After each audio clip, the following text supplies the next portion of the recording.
Such indifference seriously reduces the weight of the beef steers during the long shipment to market.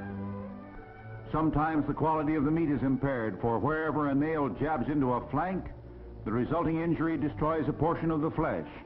And there was a day when no water was given animals, and this carelessness continued despite reduced profits to the cattle raisers.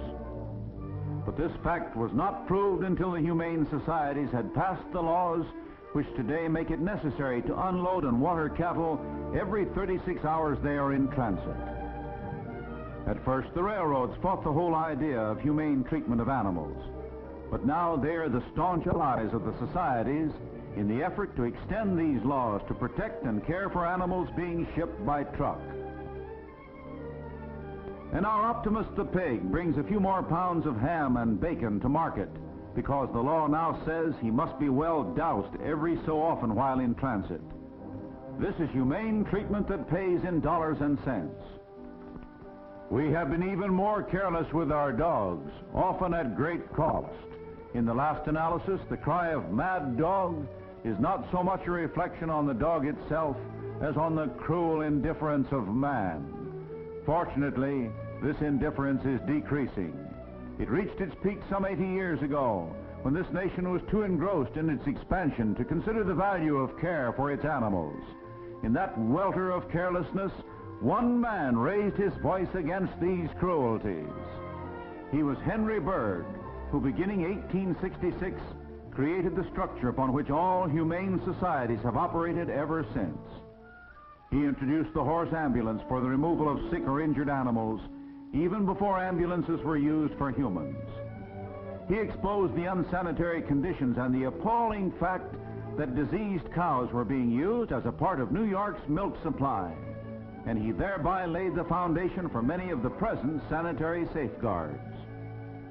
He also set up a program of education so children could be taught the care and protection of animals, and incidentally, learn something from their pets of the rudiments of loyalty and devotion.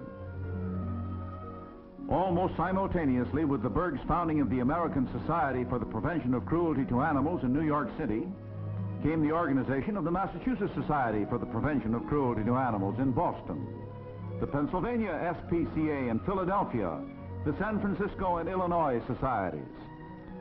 From these centers of energy and others, like the New Orleans Society and the Anti-Cruelty Society of Chicago, and the Animal Rescue League of Boston, which was particularly active in organizing shelters, the humane movement spread throughout the country. Presently, it became apparent that a national organization was needed.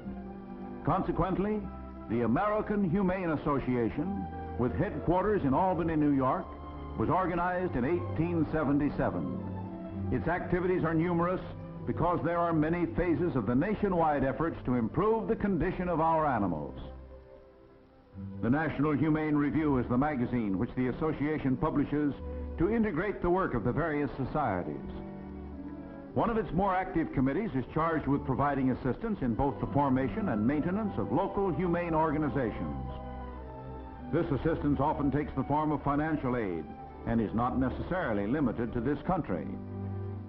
When the Blitz bombings hit London, the American Humane Association sent material financial aid to the British societies caring for the animals in the devastated areas of England. Such assistance as this is in charge of the American Red Star, an organization within the American Humane Association that functions with respect to the animal kingdom in relatively the same manner as the Red Cross does to humans. During the recent Midwestern floods, the Red Star, working with the humane societies in the stricken regions, was instrumental in saving and caring for more than 12,000 animals. Since those hectic days of Henry Bergh in the late 1860s, more than 600 humane societies have been formed and are active today. And these are not only located in the large cities, they also exist in smaller communities. Size is no indication of their enthusiasm and the extent of their activities either. From this concerted strength have stemmed the many state and federal laws dealing with the care and treatment of animals, laws which are a credit to this country. But laws on statute books are of themselves just so many printed words. Enforcement and education are the implements that make them work. It is in these two fields that the humane societies of this country are paying back a part of the debt that we all owe to our animals.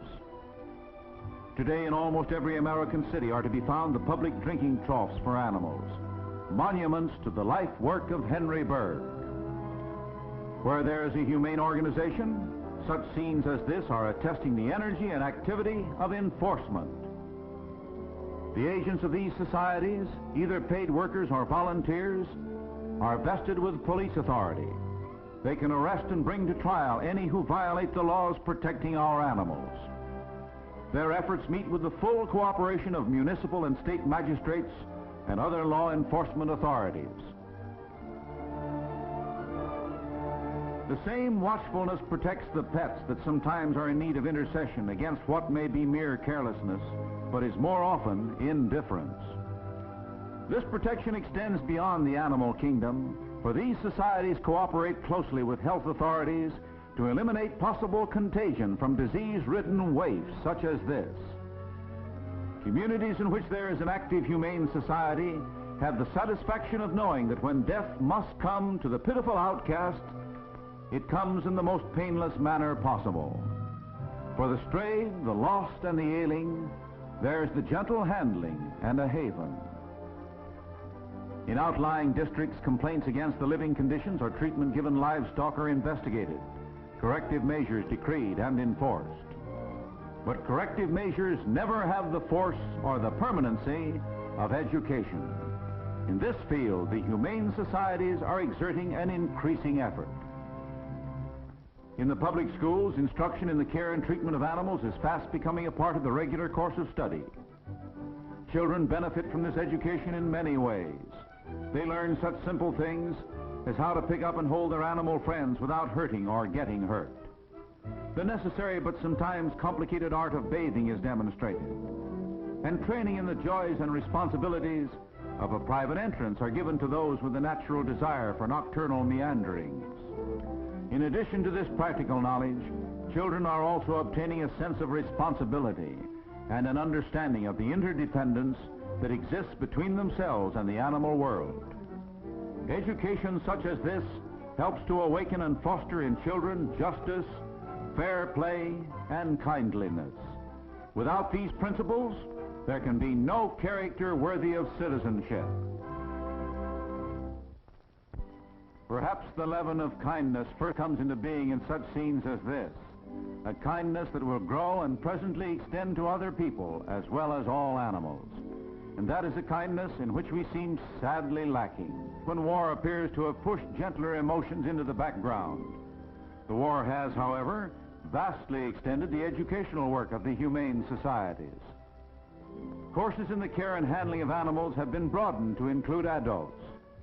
These classes, which are under the supervision of an experienced veterinarian, study first aid methods, the technique and preliminary care of fractures, the more complicated dressings for body injuries. This work, although stimulated by the threat of air bombing, has continued. Standardization of these courses has enabled them to be given throughout all parts of the country. This work is an extension of the activities of the animal hospitals, which are the most important and one of the most beneficial contributions of well-supported animal welfare organizations. The hospitals can further improve some of the conditions, both as to care and in medical and surgical treatment. The humane societies perform another service in which the benefits are shared alike by us humans and our animals: the restoration of lost animals. The helplessness in the eyes of this lost creature is no less urgent than its reflection in the eyes of its owner, and how quickly both vanish when the agent of the society has performed his happy task. And one little girl to whom a beloved pooch was thus returned suddenly lost her indifference and grew well and strong again for no other reason, her doctor declared, than the restoration of her four-legged friend. The instances in which the societies have been able to restore other kinds of pets to their owners are occurring continuously. And even the efficiency of one destroyer was restored by the return of a seagoing pup who, like any other sailor on shore leave, had decided to see the town. This phase of the work of the societies is greatly facilitated by the license tags. These tags do more than serve as identification for the animal whose owner has taken out this form of insurance. The income from the sale of license tags does about the same kind of service for pet owners that the gasoline tax does for motorists. And like this gasoline tax, it is not always spent by the civil authorities for the sole purpose for which it was collected, the continuation and extension of animal welfare. But the work of the humane societies is going forward and expanding, and must continue to do so, because it is based on an undeniable necessity. It is the necessity that, as hurried as we are, as preoccupied as our machine age compels us to be, we cannot, for our own sake, ignore our dependence on animals, whether they be the herds on the ranges or the quiet regiments of the great dairy establishments, the undulating flocks, or just plain Fido, whose urgent devotion is a symbol of the willingness of all animals to do the best they can for man. It is to be hoped that someday every one of us will do the best he can for our animals. For the present, the animal welfare organizations are utilizing every ounce of public support in their effort to balance the ledger of human indebtedness. But even greater contribution to the support of these organizations is not enough. Every one of us must find the satisfactory answer to this question: what am I doing in my community today to improve the condition of animals in the service of man?